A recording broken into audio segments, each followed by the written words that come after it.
Fighting is my job. That's what I do for a living. That's what I've been doing since I'm 7 years old every day. I'm fighting because I like the science of it. For me, it's a passion, so it's a sport. I'm a martial artist, and that's what I love to do. GSP is George St. Pierre, the current welterweight champion of the UFC. He's a phenomenal mixed martial artist. He's such an expert in his field. And the chance to work with a guy like George is a tremendous opportunity. I'm here to make the video game, actually, to help the guys help the team, to give them some insight of what I think, to make it more authentic, make it more real. Throughout the development of this game, we've been heavily influenced by MMA, karate, kung fu, wrestling, jiu-jitsu, and that, in a lot of ways, mirrors George's fighting style.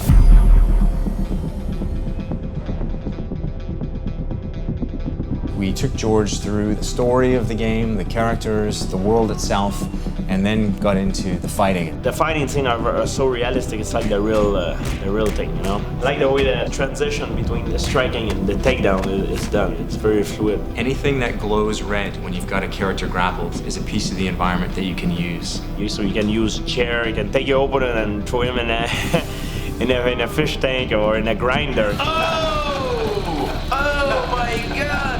He wanted to get his hands on the game. You know, he almost kind of wanted to take the controls from Mike and play himself. It was like the dark side of George wanted to bust loose. Like me, when I play video game, I like to be a villain. In life, I'm a good person, but when I play, I'm like the most evil person I can be. And then we brought in Liberty Walker and Sota Yuyama, two guys who've been key to the development of our fighting and our locomotion. And the great thing about these guys meeting George is that Sota and Liberty are both fighters themselves. Whenever we are trying to implement some new moves, we get up, start throwing the punches, then see how it feels. So we would often work through what worked mechanically from our martial arts background, trying to keep with more believable moves. Sota and Liberty are very committed in what they do. They're very meticulous in their work. So Sota, you want to bring up on your end like the jump kick? When you sprint in towards the enemy and you push the striking button and there's a jump kick that comes out. It's a little bit problematic for us just visually. We weren't quite happy with it, but we couldn't quite articulate what was wrong with it. So you can see it in slow-mo. Okay, I see the problem. Go ahead.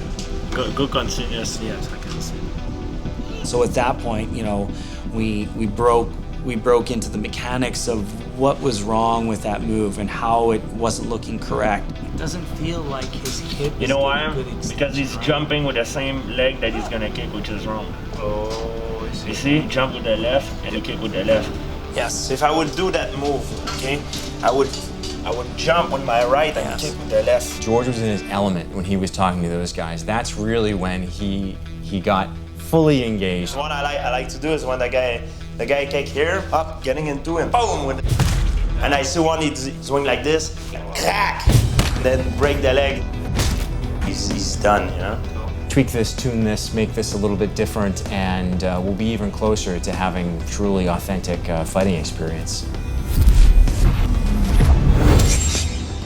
We talked a little bit about the flying punch. It's one of my favorite moves in the fighting, but I've learned new version of it and new ways to apply it. You know, the one I use with my front end that everybody knows, and I like to combine it with the leg kick. I'm not washing it with the leg. So I'm here, you go with the front, and then you finish with the kick this side. And the other one is the same thing, so I fake it, up, and I finish with the kick as well. Nice. It's like a combination, you know, you end up, papa, with the kick. Here, and that's it. Nice.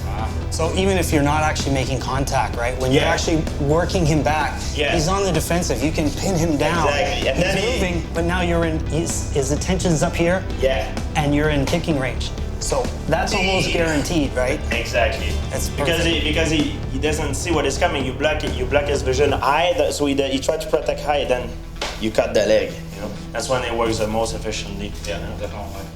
He helped us refine the flying punch in the animation, and then we implemented in our game. Oh my God, you guys did a great job, like seriously. Maybe he can pick up the control and try out the GS. Try it out, yeah. If you want to fight multiple guys, I can give you 3 or 4 guys. Yeah, send me another one. Yeah, there you go. Well, you know what? Can you guys give me a little bit more? I think he's dead. Can I have another guy? I just killed this one. Okay, well, do you want maybe 2 more guys? And gave him 2 more guys. And he goes, no, like, I want more. How many can you put on this? Hey, do like their Matrix, like. So we created a whole bunch of guys, and he's like fighting a massive army of guys just at him, and he's just working his way through them.